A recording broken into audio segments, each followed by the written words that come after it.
Ciao Cosi, benvenuti nell'app 16 di Corse Gratuite. È un piacere per me dire che siamo di nuovo in Joker Poker, siamo tutti e quattro, quindi Giachi, Conve e Ale TS e me, Ciao. Eugenio. E oggi affrontiamo un tema leggermente diverso. Proviamo a condividere con voi l'ultimo video dei Parkour Journeys perché pensiamo che sia carico di informazioni che vanno discusse e che vanno divulgate un minimo.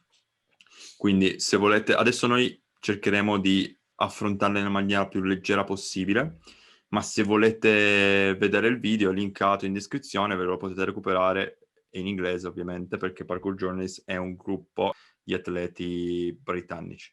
La premessa da fare è che ci sono delle persone che hanno una soglia della paura molto più alta e persone che hanno una soglia della paura molto più bassa. Le persone che hanno una soglia della paura molto alta sono costrette a conviverci, combatterla, e ci sono vari stratagemmi per combatterla.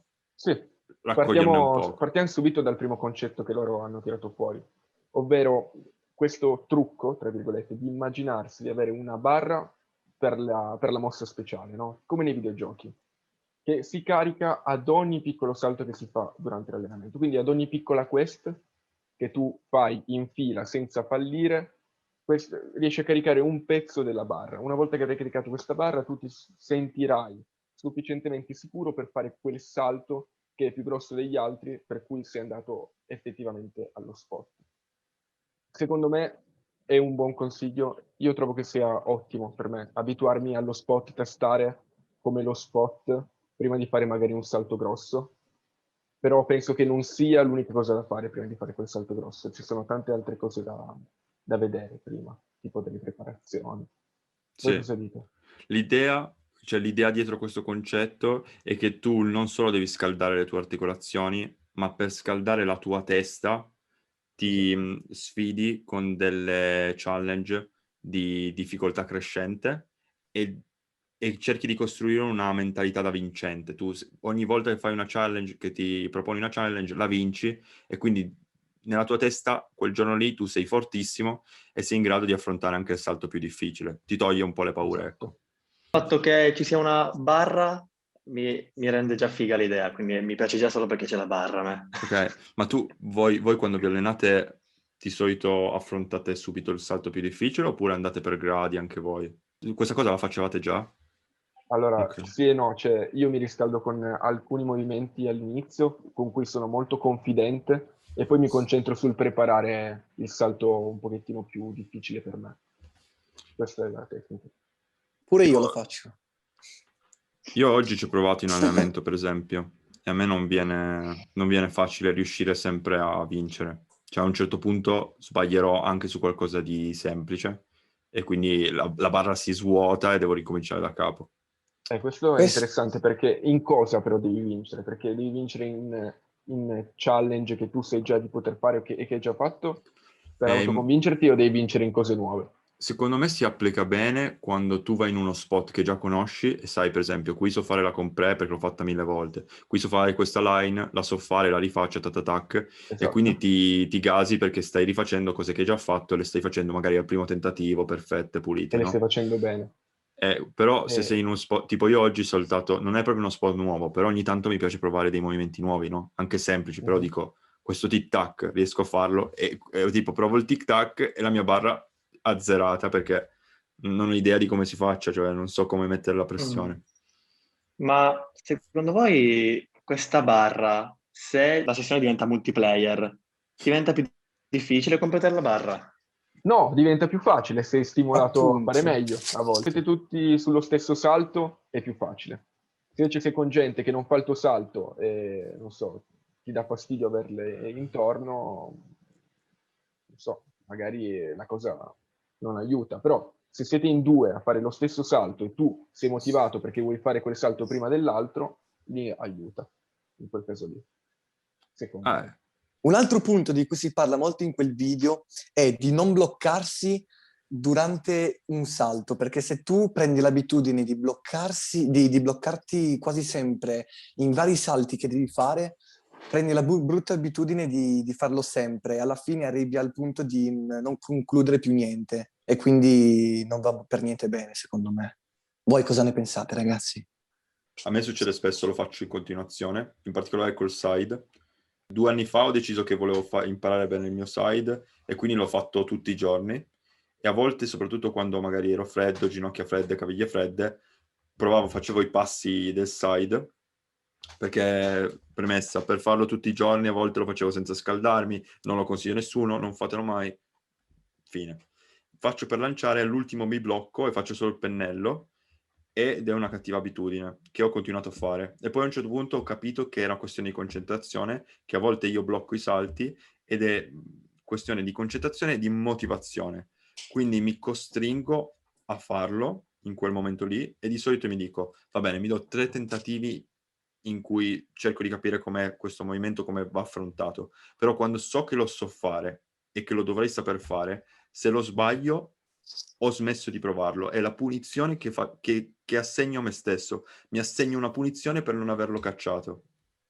Allora, secondo me questo metodo qui va applicato soprattutto ai piccoli movimenti, perché come dicevi tu, nel singolo movimento piccolo è super dannoso questa cosa qui. Tu dicevi il side, ti sei abituato a bloccarti delle volte e quindi quando vuoi fare un side devi ripensarci, no? In quei casi lì è super dannoso. Per esempio, io ho dei ripensamenti in alcune compre, perché non è un movimento che è così abituale. Poi con l'esperienza uno la aggiusta questa roba qui. Mentre invece il bloccarsi non durante, ma prima del salto, a volte può anche andare bene, perché se tu ci ripensi, ti accorgi che oggettivamente ti sei gasato troppo e oggettivamente quel salto lì non lo puoi fare, va bene bloccarsi prima, non è che se hai deciso di farlo lo devi dare per forza. Secondo me devi farlo quando ne sei sicuro e cosciente di poterlo fare. Io ho notato che le poche volte che sono andato comunque, anche quando non me lo sentivo, mi sono sempre fatto male, quindi penso che prenderò la via facile e continuerò a stopparmi perché lo stopparmi mi fa capire che non ero abbastanza concentrato in quel momento e quindi mi dà la spinta per essere molto più concentrato in quello dopo e quindi mi dà quell'incipit dopo per andare. Secondo me, questo discorso di non fermarsi va separato dall'analisi che devi fare del salto prima di farlo, no?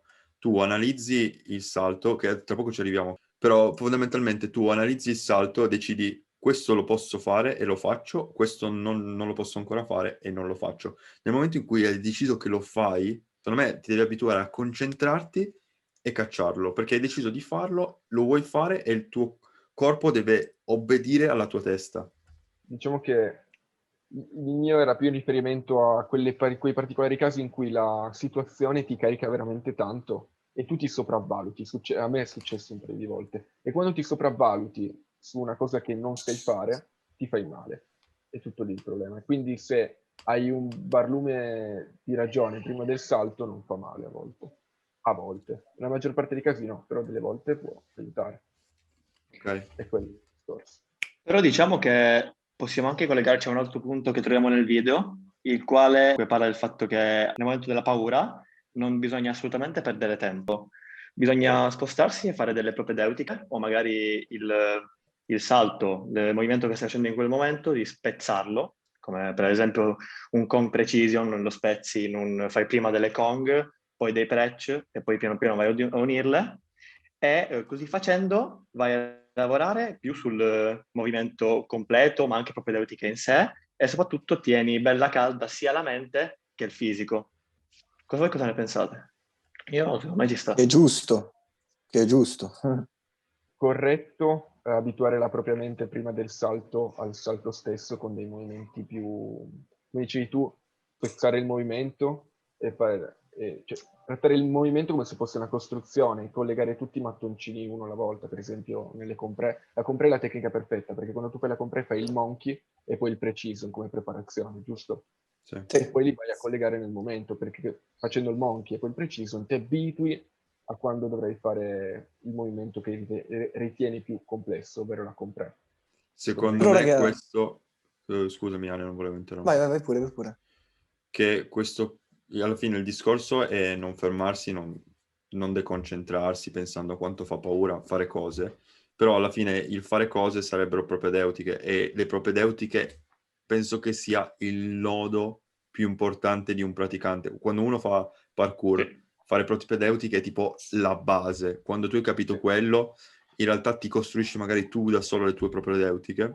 Riprendendo il discorso di prima della preparazione dei compré, io ad esempio se c'è un compré che so di saper fare, magari di spiccarlo anche first try, io ad esempio mi riscaldo prima e lo caccio subito. E E quindi dopo non carichi la essendomi... barra.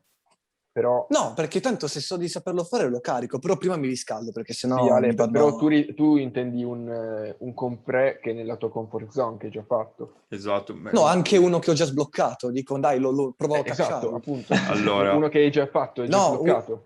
sì, ma non che sta nella mia comfort zone. un altro punto è essere pronti. Essere pronti cosa vuol dire? Bisogna imparare a analizzare il salto prima di farlo.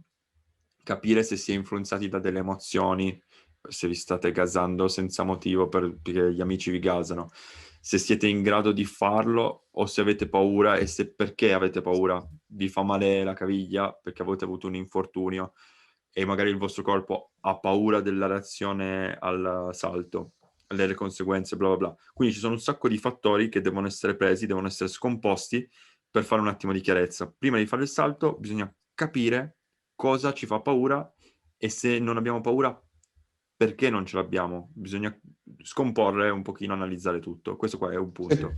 Tu ti fai venire la paura, cioè tu appena detto se non sai di aver paura, devi capire cosa ti fa paura. Invece lanciarti subito non pensi che sia buono. Così No, te lo levi subito no, dal pensiero. no, perché ne parla poi Conve dopo, però fondamentalmente se tu non hai paura di qualcosa che oggettivamente dovrebbe farti paura è perché non l'hai capita. Se magari se sei concentrato la fai e basta, ma se per sbaglio ti deconcentri e finisci in una delle possibili cose negative, ti fai male, hai un trauma e boh, cioè nel senso non è positivo. Sono cavoli, in effetti hai ragione. Cioè, nel senso, se non hai paura, a me non piacciono le persone che non hanno paura, perché è figo avere paura, affrontarla ed essere coraggiosi. Invece se non hai paura vuol dire che non ci hai pensato, secondo me. Secondo me bisogna analizzare la propria paura e capirne le problematiche e in base a ciò che si è analizzato affrontarla. Cioè andarci... Non avere paura può essere Spedito? pericoloso. Cioè, non avere paura può essere pericoloso perché non capisci quali sono i tuoi punti deboli. Se non capisci i tuoi punti deboli c'è il rischio che ti fai male. Ma poi più che altro dipende Devi sempre in quale stare spot vai. attento. Un altro consiglio, questo è un pochino particolare perché sì, va fatto fuori dagli allenamenti, costringere il proprio corpo, cioè la propria mente, a essere molto disciplinata. Funziona così. Bisogna mettere la propria mente in situazioni sgradevoli, uncomfortable, non piacevoli, per fare sì che la testa e il corpo siano costretti a adattarsi in fretta. Esempio, ti svegli alle 6 del mattino e ti fai una doccia fredda. E quando decidi di fare la doccia fredda, quando dici al tuo corpo vai sotto la doccia fredda, immediatamente ti butti sotto la doccia fredda. Delle ragazze che ti piacciono, che vuoi andarci a parlare, ti mette ansia sociale fare questa azione qui, la fai, ti costringe ad andare lì a farlo. Sono degli esercizi, secondo loro, che ti costringono a obbedire a un ordine anche se quest'ordine non ti piace. Cosa ne pensate? Non so quanto sia funzionale, detto francamente. Cioè, mettersi in situazioni difficili per abituarsi alle situazioni difficili. Ma, Esatto. no, ma allora il problema è che ogni situazione è difficile a sé. Non è che se tu prendi una situazione difficile, quella situazione difficile sarà analogamente difficile rispetto alla situazione difficile in cui ti troverai nel momento in cui sarai nella situazione difficile. Non so se mi sono Sì, però spiegato. è un discorso anche di ubbidire, secondo me. È un discorso magari di affrontare più istintivamente e più rapidamente quel tipo di situazione che ti mette in difficoltà. Però tutte le difficoltà sono diverse, non ti puoi abituare ad andare incontro a tutte le difficoltà, se no non avresti più difficoltà, giusto? Saresti un Sì, superuomo. no, secondo me rimane difficile la cosa, però tu di solito scappi dalle difficoltà, invece con questo metodo ci devi andare dritto come un treno. Secondo me devi essere a tuo agio quando fai le cose, perché sennò vai in ansia e perdi tutto. Io mi Bisogna trovo uscire. nella via di mezzo in realtà, tra tutti i vostri Cioè? pensieri. Cioè? Nel senso che sono Spiega. d'accordo con Ale che bisogna essere a proprio agio, però non sempre, perché se sei sempre a proprio agio non cresci, non No, vai beh, avanti. ovvio, dipende dalle Ma situazioni, però oggettivamente è impossibile essere sempre a proprio agio. Se provi movimenti nuovi, se fai i salti un pochino più difficili, non sei a tuo agio. No, infatti per niente. se mi piacciono, sì, se mi piace un movimento che voglio provare a fare, dico, cazzo, questo lo voglio provare a fare, lo faccio, mi sento a mio agio. Però Ok, quindi quello che... questo secondo me va messo come punto extra dei site, sentirsi sempre a proprio agio. Nuovo punto. No, no, io mi Noi lo dissocio. proveremo. Se ti senti Tu ti sempre a tuo dissoci, agio, invece come mi fai a associo. migliorare? Come fai a migliorare se ti senti sempre a tuo agio? Anche io sono Ma d'accordo. Fra, se tu provi dei movimenti che ti piacciono, Ale, quando ovvi al disagio che sei migliorato, quello è il problema. no, Poeta. no.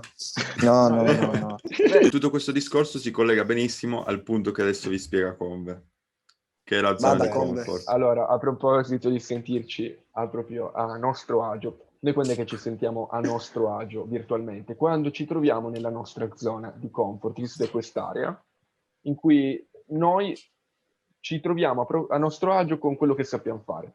Virtualmente lì c'è tutto quello che noi sappiamo fare. Però il problema arriva quando noi vogliamo migliorare, perché per migliorare bisogna andare oltre questa zona, ovvero provare a fare qualcosa che ancora non si sa fare. Il trucco per affrontare questa problematica è non fare mai il passo più lungo della gamba, nel senso andare fuori dalla zona di comfort, ma a piccoli passi, non provare qualcosa che assolutamente non si può, non riusciremo a fare, ma provare qualcosa che probabilmente riusciamo a fare e che molto probabilmente faremo pure, in tal modo da estendere lentamente l'area della zona di comfort, perché nel momento in cui tu vai a fallire un movimento, comunque qualcosa che è tanto oltre la tua zona di comfort, quando lo vai a fallire si creano delle paure e delle limitazioni in più che vanno a restringere quest'area. Il discorso sostanzialmente è questo. Io concordo in pieno e Anche io concordo in pieno. va un po' a cozzare con il discorso che facevano Ale e Giachi di sentirsi a proprio agio. Voi cosa ne pensate? Io forse non mi sono spiegato bene. Io anche quando, se dovessi provare un movimento nuovo, io mi sentirò a mio agio perché è un movimento che mi piacerebbe iniziare a fare e quindi io mi sento a mio agio. Ok. Non per Allora, forza mi sento a mio agio nella comfort zone. ok, Cavolo. adesso prima me lo raccontavi, quindi tiriamo fuori il discorso. Ci sono alcuni movimenti che per esempio non sono nella tua comfort zone perché non l'hai mai provati e che a te non Punto. interessa imparare. Sì, ci sono alcuni che non mi interessano, altri che ci sono, che vorrei imparare a fare e in quel momento mi sentirò a mio agio perché li voglio fare, Ok? anche se Quindi sono fuori dalla mia probabilmente comfort zone. in realtà non stai uscendo, perché per uscire dalla comfort zone non devi andare sempre in una direzione. Per esempio, una persona fa solo precision, ok? E vuole migliorare solo in quello. E in realtà è sbagliato, cioè uscire dalla zona di comfort, come lo spiegano loro, e andare in tutte le direzioni. Questo perché migliorare a 360 gradi aiuta specifica mossa. Allenare il flick ti migliora nel backflip, ti migliora nei ponti, ti migliora la mobilità poi della schiena, del bacino e ti permette di fare un sacco di altri movimenti. Se non li fai mai, non migliori in un sacco di altri movimenti. E tu intendi Migliorare il essere... backflip aiuta anche i precision, perché il backflip è quasi addominale puro e se tu fai precision ti servono gli Il addominali backflip esplosivi. è un precision con la rotazione, se ci pensi, in realtà. Sì, sì, esatto. E quindi ci sono un sacco di queste cose per cui se alleni un movimento stai progredendo anche negli altri. Quindi è sbagliato andare solo sui precision, fare solo precision. Esempio casuale, no? Quindi quando tu dici io sarò a mio agio anche quando proverò un nuovo movimento, Vuol dire che sei nella tua comfort zone. non mi hai convinto per niente. Oh, se una cosa mi piace la faccio. No, ma secondo me Ale dice che se una cosa la fai perché ti piace, automaticamente sei a tuo agio con essa. Però io non mi Cazzo. trovo d'accordo. Quando io ho iniziato a imparare i state precision, non mi sentivo affatto a mio agio nel provarli, perché io dovevo venire incontro a un problema veramente enorme, ovvero che io non sapevo farli state precision. E cosa c'è? Il disagio più grosso è che tu quella cosa lì non la sai fare. È disagiante sapere che non la sai fare. Devi affrontare quel problema lì, devi arrivare a farlo. Allora, una persona normale, prima di svolgere il movimento, se lo immagina nella propria testa e c'è un caso nel quale il movimento viene in modo corretto e tutti gli altri nel quale il movimento viene in modo sbagliato e potresti farti male, eccetera. Per ovviare a questo problema bisogna immedesimarsi e sfruttare l'ambiente che ci circonda, facendo sì che lo stress diminuisca, tu sia più concentrato e basta. Sì. Tutti ci immaginiamo i salti prima di farli. Però tipo il tuo cervello fa una predizione e ti fa vedere tutte le immagini che potrebbero succedere. Non ti devi concentrare, se ti concentri troppo su quelle negative, ti sale l'ansia. Picco di adrenalina è proprio il tuo corpo che ne sente. Se tu stai guardando un salto brutto che ti spaventa, puoi avere un picco di adrenalina, possono salirti le pulsazioni, puoi incominciare a sudare e tu devi imparare, secondo loro, a riconoscere questo stato fisico del tuo corpo e cercare di sopprimerlo. E per sopprimerlo ti conviene concentrarti solo sull'immagine positiva e concentrarti sui dettagli dell'ambiente circostante. Quindi questa qua è l'idea. A me non succede spesso di avere questi picchi, però mi è capitato, per esempio, se sono molto in alto e sto camminando, so di avere questi attacchi di ho paura senza motivo, perché io so camminare tranquillamente su una sbarra in equilibrio, in alto non cambia niente. Mm. Per esempio, a me capita e ho trovato, penso, un metodo per ovviare questo problema, è abbastanza personale. In fase di riscaldamento prendo appunto, un oggetto nell'ambiente circostante, per esempio un cestino, e in quel momento guardando il cestino sono tranquillo, quindi zero ansia, zero problemi, eccetera.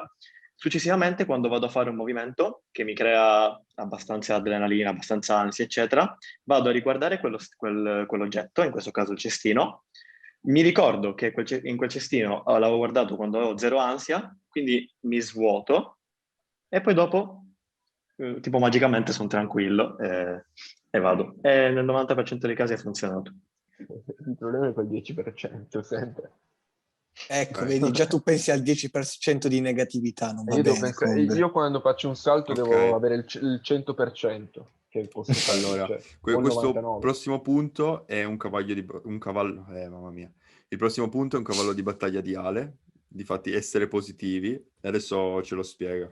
Quando si fa un determinato salto, una determinata line, la cosa importante è quella di non autolimitarsi e di essere sempre positivo, perché se tu sei negativo mentre fai un salto, mentre provi una line, cioè non la fai, cioè dici perché devo pensare che io non la possa fare? Io so che la posso fare, io la faccio e la porto anche a buon fine.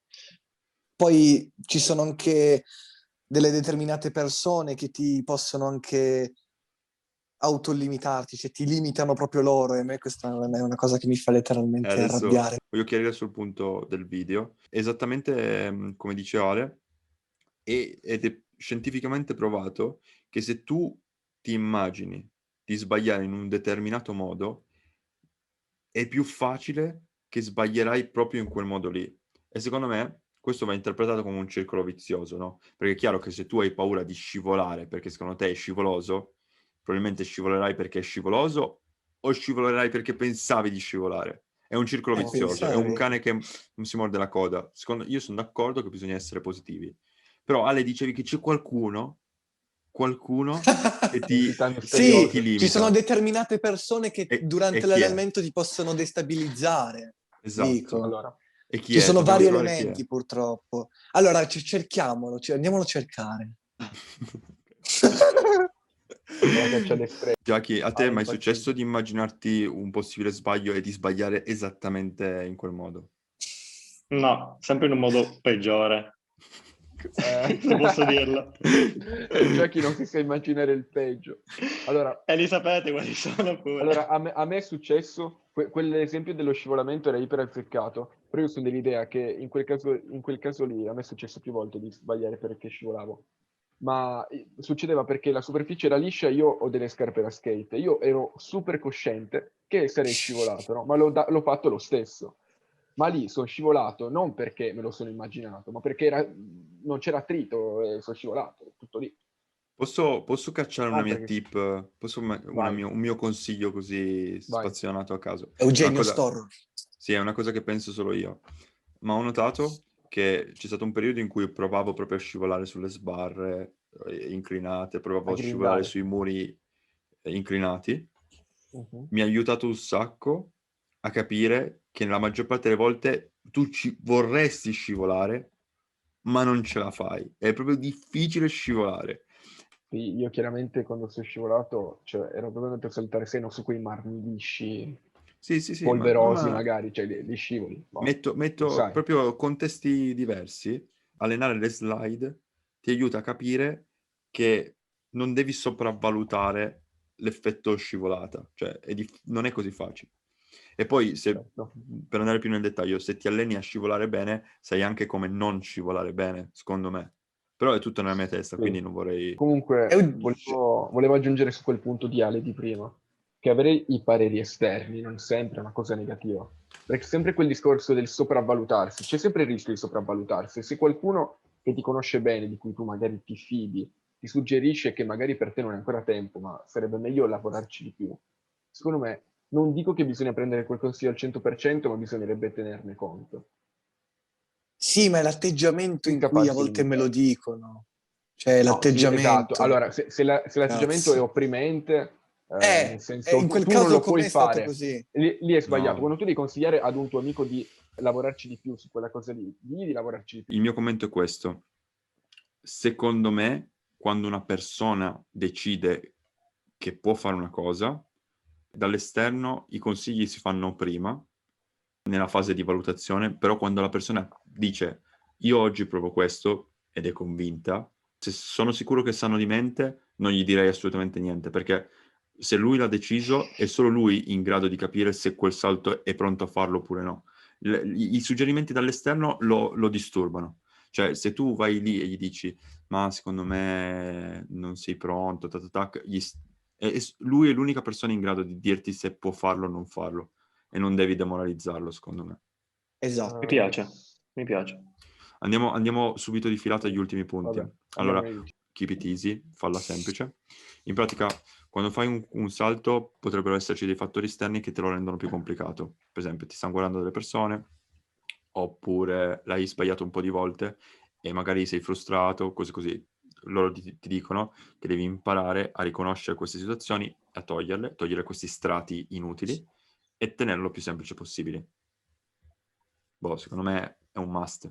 Io spesso provo le line e penso, oh mamma mia, difficile questo, oh mamma mia, quanto è difficile questo, e poi dico, l'ho provato una volta, tutte le cose le so fare, di solito quando si incastrano vengono benissimo, quindi devo cercare di tenerle semplici, concentrarmi solo sulle cose proprio essenziali, tac tac tac, e viene tutto. Tu dici senza andare nel dettaglio, magari. No, esatto. Una volta che l'hai fatto un po' di volte, lo sai fare, provi, basta. Sì, allora sì, però se per esempio se parliamo di line, ma anche di movimenti, se ci sono delle piccole parti in cui si può perfezionare, No, secondo me è sempre bene perfezionare, secondo me.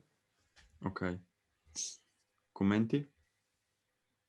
Secondo me questa cosa va bene sulle line piccole, non su quelle line più lunghe o particolari, diciamo, dove non puoi dividerlo in movimenti perché magari è concentrata e quindi là secondo me non devi fare così, ma devi andare a try di come posso dire, provi la line completa tante volte e non dividi. Però anche in line piccole, per esempio prendiamo una line essenziale, uno stride, con almeno 3 muretti, ok?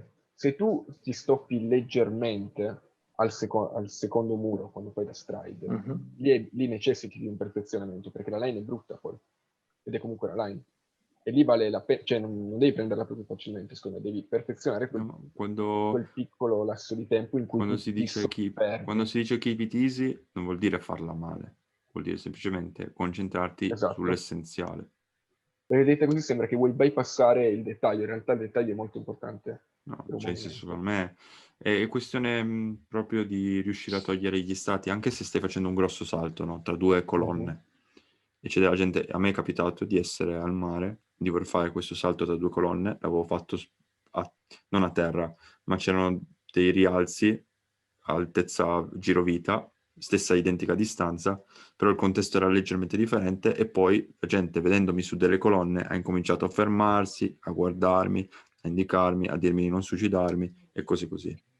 Ed è stato molto più difficile perché io cercavo di eliminarli e toglierli dalla mia testa, no? Però loro non li parlavano, a volte mi distraevano proprio chiaramente.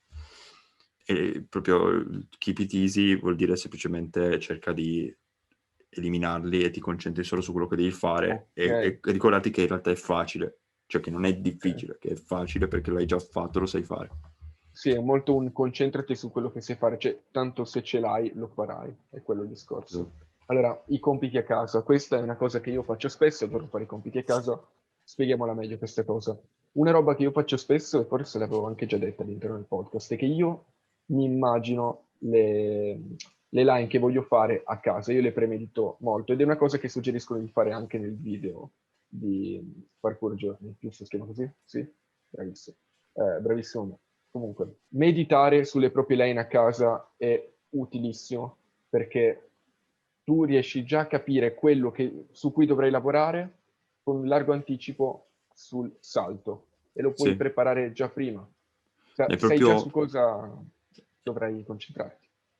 Come diceva Jackie, prima di fare un'azione te la immagini ed è proprio, non è solo meditare, è proprio visualizzarla, chiudere gli occhi e immaginarti sì. te che fai quella... Ed è molto esatto. utile, anche secondo me. Esatto. E poi queste cose qui, quando poi la vai a mettere in pratica, cioè quando arrivi a fare il salto, ti aiuta perché sai già quali sono i tuoi punti critici e in cosa dovrai fare le preparazioni prima di dare questo benedetto salto su cui mediteremo. Beh, io sono Voi lo d'accordo. fate? Voi lo fate? Io sì. sincero no. Io sì. No? Io ci sto provando adesso per i salti più difficili. E poi Tu sono non avevi online. fisse, Euge. Cosa? Non avevi le fisse da casa, quando ti fissi proprio. Io mi fisso perché vedo uno spot, vengo folgorato dall'idea di fare proprio questa line, non il singolo movimento, ma proprio la line completa in quel posto lì. E penso che in quel posto quella line è perfetta. Cioè, devo farlo. Se qualcuno lo deve fare. E quindi vengo ossessionato da sta roba. Continuo a visualizzarla a casa, ma perché la voglio fare.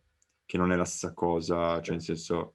Secondo me, cioè no, è la stessa cosa ma applicata in contesti diversi. Non sono line difficili, semplicemente io vorrei non essere dove sono, ma essere lì a provare la line e farla e a quel punto sarei tranquillo, tutto qui. E invece per salti grossi, a volte ci sono dei salti grossi che voglio fare da tanto tempo, ogni tanto li visualizzo. Sì, perché è utile. Esatto. Ci sta. A me è capitato di visualizzarne uno per un anno e in tutto quell'anno lì ho sempre fatto dei salti simili per prepararmi poi. Non so se voi adesso loro se lo ricorderanno, c'è stato l'anno scorso in cui ho passato buona parte dell'anno a fare con precisione in dislivello.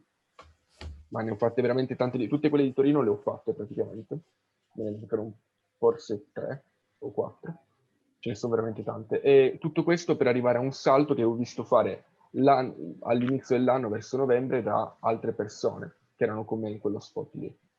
E per arrivare a quel salto lì io ce l'ho sempre avuto in mente e nella mia città, quindi lo vedevo dal vivo, quando ci passavo lo guardavo un pochettino e nel mentre provavo dei salti più semplici per arrivare a fare poi quello. Visualizzare a casa a lungo termine ti aiuta perché, e avercela sempre in fisso in testa ti aiuta perché poi tu allenerai quella roba lì e una volta che avrai fatto quel salto lì non solo ti sentirei soddisfatto, ma avrai anche delle capacità in più. Per quello è anche molto utile. Serve un sacco. E l'ultimo punto è collegato a questo, ovvero quando hai paura perché non sai come andrà a finire una determinata cosa, sarebbe l'ignoto, tu non sai cosa succederà, allora il tuo cervello di solito è pessimista. Per salvaguardarti si immagina degli scenari abbastanza assurdi, tipo faccio la comprecision, atterro con la caviglia stortissima e me la distruggono. Scenario che il mio cervello mi propone sempre, perché non so fare bene i side ho detto side precision, non li so fare bene, e quindi me lo propone, però è assurdo. Cosa devo fare? Devo immaginare, scartare quella roba lì che è assurda, immaginarmi degli scenari che sono brutti, negativi, plausibili però. Li immagino, me li visualizzo e mi visualizzo come posso uscirne illeso tranquillo. ok? Per esempio, atterro storto, a quel punto posso magari uscire in step, pialla, come lo volete chiamare. In realtà è un po' difficile da contestualizzare. Oppure semplicemente fare il bounce back, va bene, atterro corto, faccio il bounce back, atterro lungo, rimbalzo più avanti, non è un problema. Però non solo visualizzare la vittoria, ma visualizzare anche delle sconfitte e come ne esco. Voi l'avete mai fatto? Io lo faccio in continuazione, per esempio. Sempre. Se vuoi, allora vorrei riprendere un attimo il discorso, cioè il self-pre è proprio la tecnica in cui applico di più questo discorso qui. Diciamo che io un trucco è prendere degli spot più semplici in cui è più facile preparare le tecniche per uscire dalle situazioni in cui rischi di farti male. Per esempio, un rischio nel self-pre è di arrivare troppo corto, quindi io, per dire, una cosa che ho allenato subito è fare il bounce off anche nei self-pre. Mi sono messo in uno spot in cui non c'era un grande dislivello e facevo dei piccoli bounce off È che un ottimo erano consiglio. alti niente. E poi vabbè, poi con l'esperienza se ne imparano anche degli altri. Io sono abbastanza masochista perché io mi immagino i peggio fail e ci scherzo sopra. Ma tutto nella mia testa succede. E poi immaginatevi un backflip tranquillo. Immaginatevi che sono riuscito a immaginarmi di fare un giro e mezzo da fermo e cadere di testa e riderci. Questo qua perché sono stupido io. Comunque sì, a me è capitato spesso. Ma poi tu effettivamente poi prepari le uscite buone, cioè quando faili sei pronto a salvarti, prepari il modo di Sì, salvarti. sì, Per secondo me ho esempio, abbastanza riflessi per farlo, sì. adesso tu ti immagini di essere talmente potente da overruotare appunto il backflip e fare un giro e mezzo e tirare di nuovo di testa, no? E come aggiusti questa immagine? Come risolveresti questa cosa? Vai in verticale? Come la atterri poi? Di solito non l'aggiusto. Se me lo chiedi ora come lo aggiusterei, probabilmente o non mi chiuderei, quindi nel caso del backflip, siccome sono abituato a non chiudermi, o ci metterei meno forza, l'unica cosa che mi viene in mente. Però, scusami, tu non puoi... Cioè, a un certo punto tu ti accorgi di aver messo troppa energia, sei già in aria, sei già quasi all'ultimo giro, a quel punto non puoi... Ti puoi aprire, ma non ti conviene perché hai Tiro già... sulle braccia e cado di pancia. Facile. Sì, beh. Va bene. Potresti anche soltanto allungare le braccia e fare il flick. Back to flick. Easy, ci Esatto, sta. saresti un mostro. Ale, a te mai è successo? Raga, scusate, non stavo ascoltando st'ultimo pezzo.